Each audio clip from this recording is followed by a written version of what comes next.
सितंबर से लेकर 20 सितंबर तक जो हमारे परम आराध्य, प्रातः स्मरणीय, वर्तमान के वर्धमान परम पूज्य आचार्य श्री गुंधर नंदी जी महामुनिराज का स्वर्णिम अवतरण दिवस हम मना रहे हैं, उसमें शिरकत कर, उसमें सम्मिलित होकर हम हमारे जीवन को भी बड़ा शानदार स्वर्णिम बनाते हैं।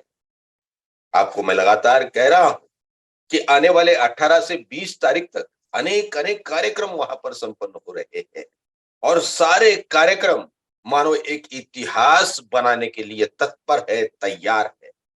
आपको पता है हमारा दक्षिण भारत और दक्षिण भारत के जो अलग अलग क्षेत्र है और उस क्षेत्र पर जो भट्टारक जी विराजमान है, उनकी वजह से उन भट्टारकों ने समूचे भारतवर्ष में ही नहीं, समूचे विश्व में जैन धर्म की पताका को ऊंचाई पर धर रखा है।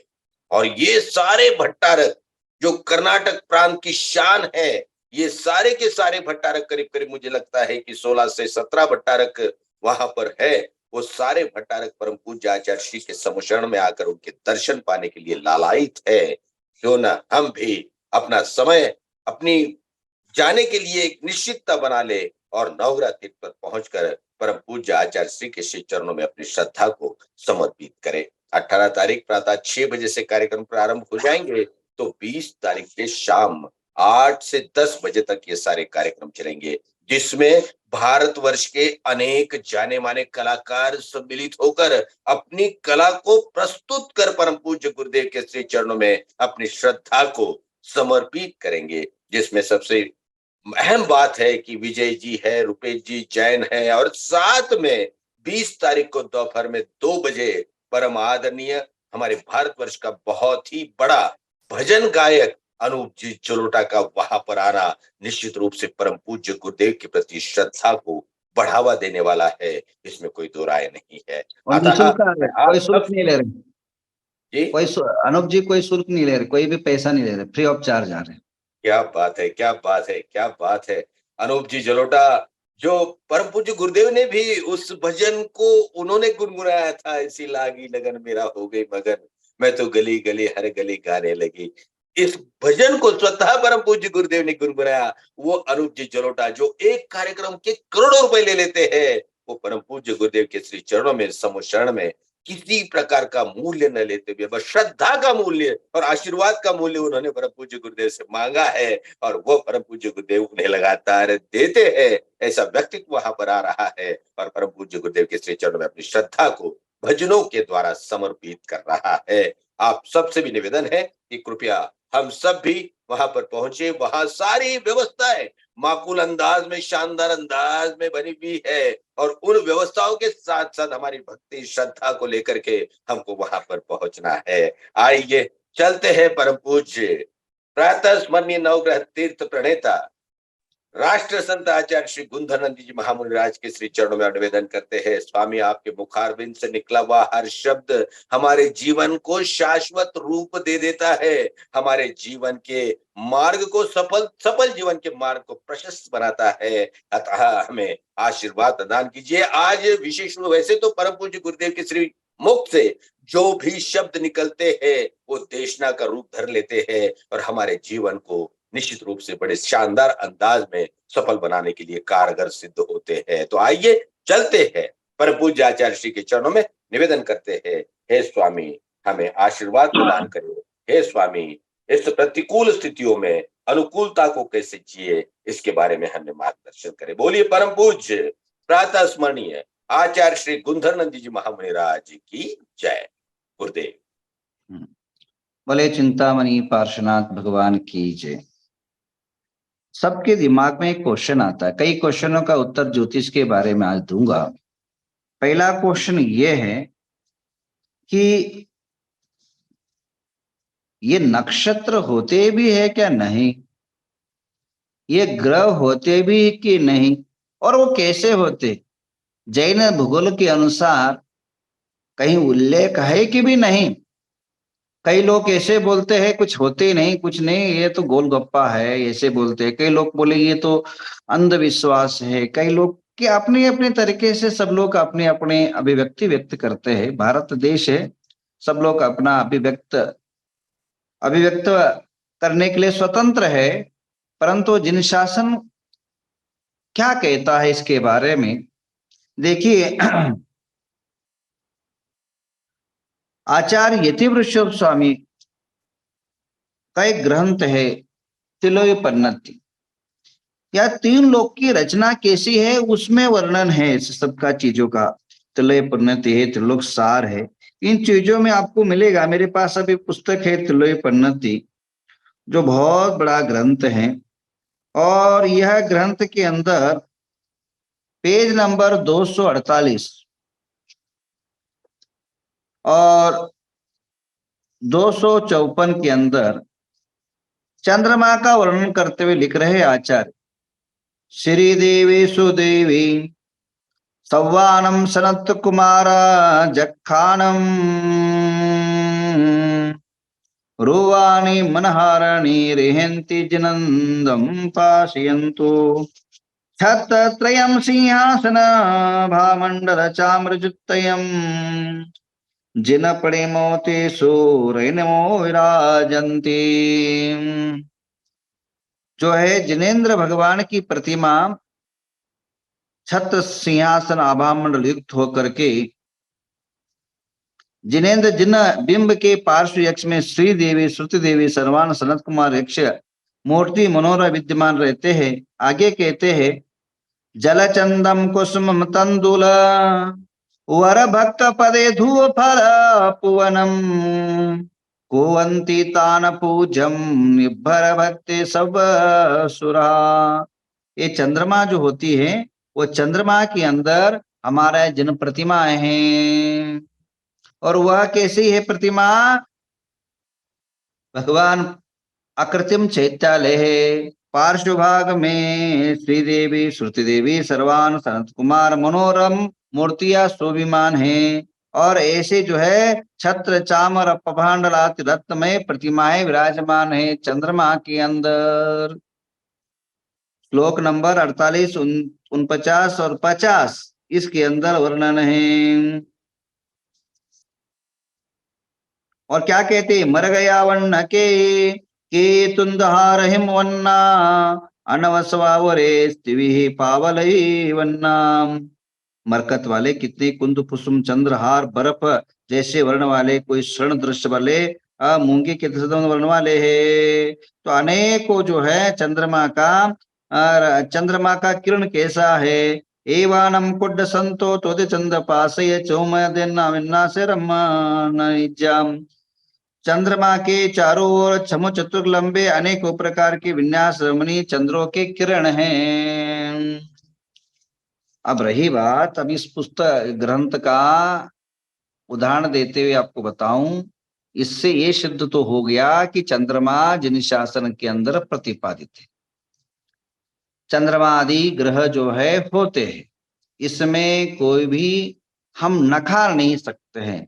अगर नकारते हैं तो हमें नहीं, जिन शासन को नकारते हैं, जिन वाणी को नकारते हैं, जिनेन्द्र की वाणी को नकारते हैं, जो जिनेन्द्र की वाणी को नकारता है उसको हम क्या कह सकते हैं? उसको सम्यक दृष्टि किस प्रकार हम माने? एक बात। दूसरी बात, चंद्रमा नक्षत्र होते क्या नहीं, नक्षत्रों के बारे में भी लिखा है, पेज नंबर 247। भू सुक्का बहुमानो मंगल सन काल रोहिणी मनो नील विखोष केशो कवयो कर्ण कंठ नाम दुंदुव्युरत्य निभ सुसंतानो कंसुरुकियो उपसंकपनाम। जो है एकमेकम संसार अठवी होंति नखंता ये दानम कमकम जुत्ते पको। एक एक चंद्रमा के 28 नक्षत्र होते हैं, एक एक संका नाम 28 होंति नखंता, नखंत नक्षत्र।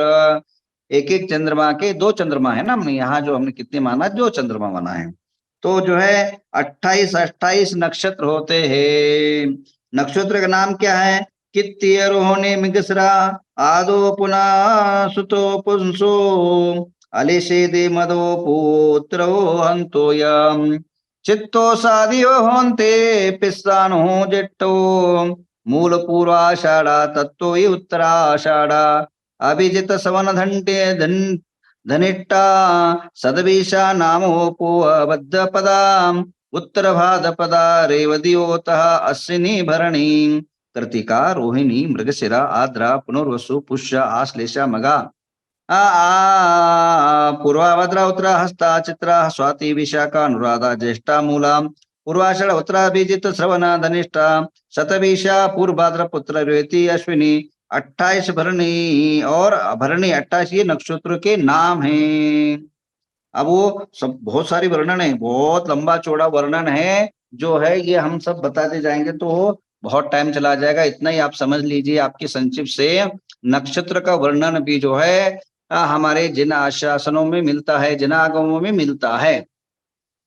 27 नक्षत्र का भी वर्णन है। और तो और अभी मैं नक्षत्र के अनुसार हमारे मरण कंडिका के अंदर किस नक्षत्र में अगर समाधि मरण हुआ, कौन से नक्षत्र में मृत्यु होगा, ये भी उल्लेख है। कौन से नक्षत्र में रोग हुआ तो कौन से नक्षत्र में जो है मृत्यु होगा, कौन से नक्षत्र में समाधि लिया तो कौन से नक्षत्र में समाधि पूर्ण होगा, ये सारी विशेष व्याख्या है। अब रही बात, एक प्रश्न और एक उत्पन्न हो सकता है, ये सब चीजें है बाकी पुस्तकों में क्यों नहीं मिलता है, समय सार में क्यों नहीं मिलता है, मूलाचार में क्यों नहीं मिलता है, इससे क्वेश्चन आ सकते हैं। अब मैं उसको उत्तर ये दूं, रत्नों की दुकान में पंसारी का सामान मिल सकता है क्या? हाँ, अगर कपड़े की दुकान में आपको सब्जी मिल सकती है क्या? जहां वस्तु मर्यादित है वहां वहां वो मिलेगा। अब त्रिलोक जब त्रिलोक का व्याख्यान होगा तो वही तो मिलेगा। अब जहां आध्यात्मिक होगा तो वहां आध्यात्मिक मिलेगा। जहां मूलाचार आचरण के बारे में आएगा तो वहां आचरण मूलाचार आदि ग्रंथों में मिलेगा। जहां अलग अलग दुकानें हैं, जैसे आपके व्यवहार व्यवस्थाओं में पंसार के दुकान में पंसारी वस्तु मिलेगी, कपड़े के दुकान में कपड़े के आपको वस्त्र आदि उपलब्ध होंगे। अगर जो है सब्जी मंडी में सब्जी मिलेगा, अदर जगह आप ढूंढोगे तो वहां मिलना संभव नहीं है। तो ग्रंथों का जो व्यवस्था है, प्रथमानुयोग, कर्णानुयोग, चार, ये जो 4 अनुयोग है, 4 अनुयोग के अनुसार जो है अलग अलग कर्णानुयोगों के अंदर यह प्राप्त होता है। और कुछ जो है चरणानुयोगों में भी कई ग्रंथों में प्राप्त होता है। आज प्रतिष्ठा ग्रंथों में भी आपको ये उपलब्ध होगा। अब रही बात, आपने पढ़ाई नहीं किया, उसको देखा ही नहीं, उसके प्रति नेगेटिव विचार है, तो आपको कैसे वहां मिल सकता है? अब दूसरी बात, आपके जीवन में अब ये क्या है, और एक क्वेश्चन आता है कि ज्योतिष शास्त्र के अनुसार जो है अब देवी देवता होते कि नहीं, ज्योतिष देव होते कि नहीं। अब देवा चतुर्निकाया सबको पता है, तत्वासुत देवा चतुर्निकाया 4 प्रकार के देव होते, भवनवासी, व्यंतर, ज्योतिष। ज्योतिष तो शब्द आ ही रहा ना, तो ज्योतिष देवता भी होते हैं। अब रही बात, और एक आपके क्वेश्चन आ सकता है कि इससे क्या होता है, इन दो देवताओं से, ग्रहों से होता है क्या है? एक रिष्ट समुच्चय नाम का बहुत सुंदर जो है आचार्य, दिगंबर आचार्य दुर्गदेव हुए हैं। ये दुर्गदेव आचार्य जो है रिष्ट समुच्चय नाम का पुस्तक है। उसके अंदर अपने को अब यहाँ बहुत सुंदर ज्योतिष का उल्लेख करते हुए बताए कि लिखते हैं आचार्य, तारा वीरवि चंदम नीलम पिंच तुतसाओ दिहुचो दिठो यह भणयो मुनिंदे। तारा रवि चंद्र नीलो पश्यन्ति स खल तस्यायु दिव चतुष्कम दृष्टन्ति भणंत मुनिंद्र। मुनिराजों का आयुष्य ज्ञान भी इससे जाना जा सकता है। मनुष्य की आयुष कैसा जाने, इसमें लिखा है कि तारा जो है, चंद्रमा और तारा और सूर्य, ये तीनों वस्तु, सूर्य, चंद्रमा और तारा, अगर मुनिराज को आकाश में देखते समय अचानक क्या कहते हैं, नील नीलो पश्यन्ति, इन्हें नीला दिखाई दिया जाए, दिवसो चतुर्शम, उस मुनि का 4 दिन आयुष्य जान लेना चाहिए। ये दर्पण है भाई मनुष्य के। ये ग्रह कुछ करते नहीं है, परंतु भविष्य की दिशा देते, मार्गदर्शन देते हैं। अगर ऐसा बॉडी के अंदर परिवर्तन आया कि आपकी केमिस्ट्री में परिवर्तन आया और सूर्य, चंद्रमा और तारा अगर नीला दिखाई दे तो 4 दिन की आयुष शेष जानना चाहिए। आगे कहते हैं, धूमयान्ति पितरवे बिंबम च हम्पयन्ते सोच्छुंदे जीवहि जलशयीसं चोम पुंचन्ते।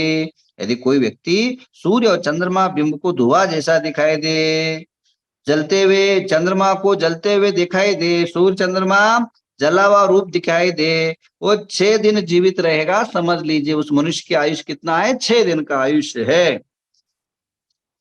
और कहते बहुत सारी चीजें हैं। और एक बहुत कहते हैं कि उससे आप लोग समाधि की तैयारी कर लो, अपने देह को त्यागने की तैयारी कर लो। तः सूरस्य यज्ञबिम्बं छिन्दन्ति अनुरियं तस्य भनज्य आओ वर्षिंगं सत्यत्रियं तथा सूरस्य जिनबिम्बं पश्यन्ति छिद्रमेकरूपं तस्य भनन्ति आयुर्षेकं शास्त्रसविदभिः। निमित्त शास्त्र का कथन करते हैं, सूर्य बिंब को छिद्र देखते हुए दिखता है, वह 1 वर्ष जीवित रहता है। अचानक समझो आप सुबह सुबह मॉर्निंग वॉकिंग में जा रहे हैं और अचानक अपनी आंखों से सूर्य के अंदर छेद छेद छेद छेद दिखाई दे, जैसे चालनी के अंदर छेद होता है, अगर वैसे छिद्र छिद्र छिद्र दिखाई दे तो उस मनुष्य की आयुष्य, जो आचार्य कहते हैं, 1 वर्ष का आयुष्य समझ लिए। सूर्य में छिद्र नहीं होता है, परंतु अपनी आंखों में ऐसे जो है केमिस्ट्री के परिवर्तन से ऐसा अगर आपको दिखने लग जाए तो वो आंख स्वस्थ हो, आंख ठीक होना चाहिए। आंख ठीक होने के बाद भी इस प्रकार का कोई दिखाई दे तो आप समझ लीजिए 1 वर्ष का आयुष्य है।